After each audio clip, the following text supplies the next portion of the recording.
Hello and welcome to Daily News Analysis by APSC. Today is 27th of May 2023. Here is the list of news that we'll be covering today. So we begin with the first news, that is the conference, the International Conference on Pharma and Medical Device Sector. This is the 8th edition, which has been inaugurated by our Union Health Minister Dr. Mansukh Mandavia.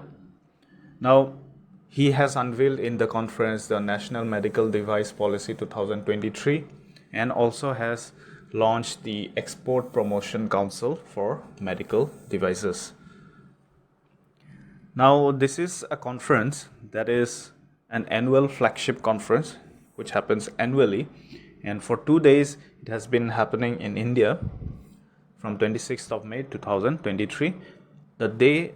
For that day, 26th, the theme has been Sustainable MedTech 5.0, Scaling and Innovating Indian MedTech. This is dedicated for Indian medical device sector.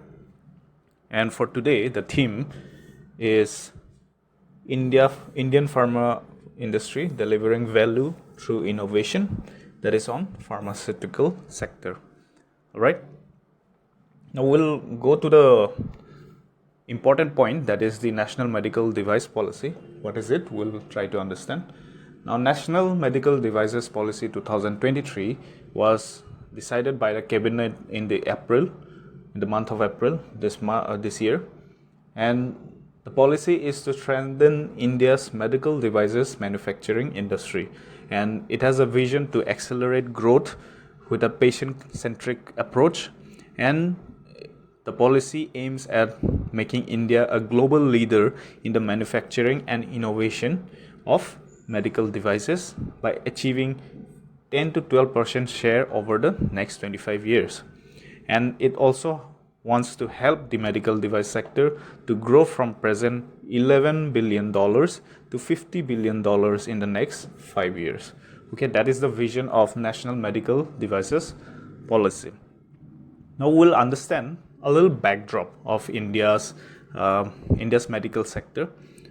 So India is the fourth largest Asian market in terms of manufacturing medical devices and in the healthcare sector as well. After Japan, Korea and China, we are at the fourth, and we are among the top 20 in the global medical health sector, right? So this $11 billion here, it represents 1.5% share in manufacture of medical devices. So India has a market of 1.5% at present. If we go beyond say $50 billion mark, then that will give us a percentage of, on an average, 11% market share. Right? So that is the target. We'll understand what are the features of National Medical Devices Policy. So first of all, it will create a single window clearance system for licensing medical devices. Now this will be in tie-up with Ministry of Electronics, okay, Electronics and Technology, right? So there will be a single window clearance system for licensing medical devices, which will bring down the bureaucracy and help in exporting.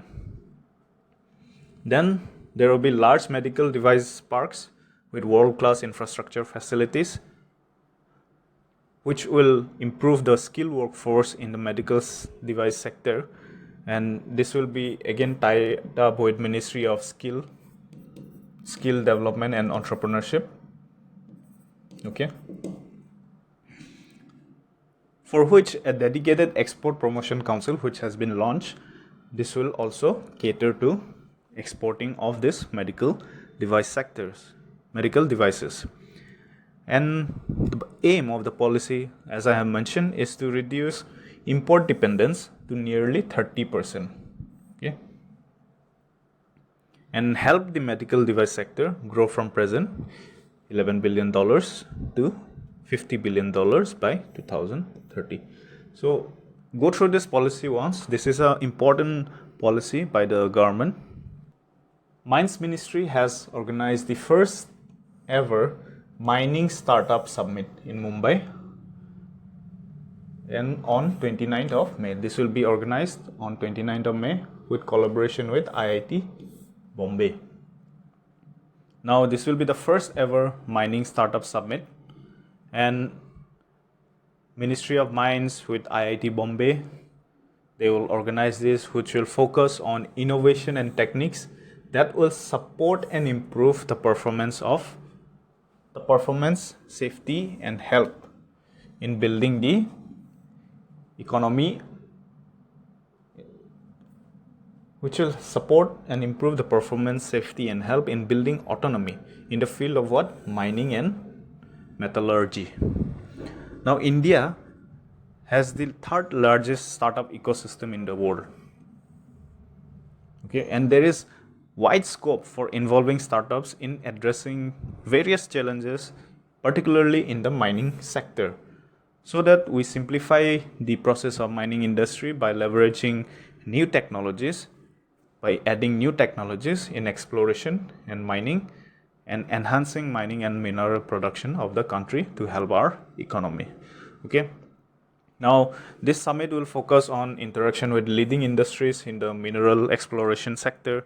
Then there will be talks with financial institutions and banks, and students and young professionals working in the fields of exploration, virtual reality, automation, drone, technology consultancy.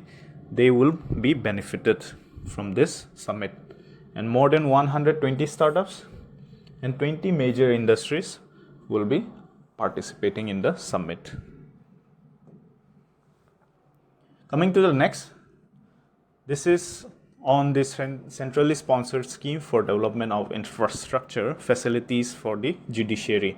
Now this is to revamp judicial infrastructure of district and subordinate courts. Now this centrally sponsored scheme to develop all this infrastructure will cover all the states and union territories. So the funding pattern is that 100% will be by center at union territories, which is inevitable because union territories are directly under central government. Then 90 to 10 ratio, that will be in 8 northeastern states and 2 Himalayan states.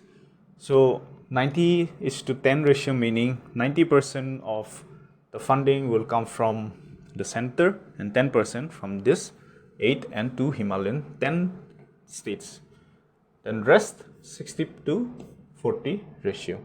This is for rest of the states. So this is to develop the infrastructure at the district and subordinate courts. Okay.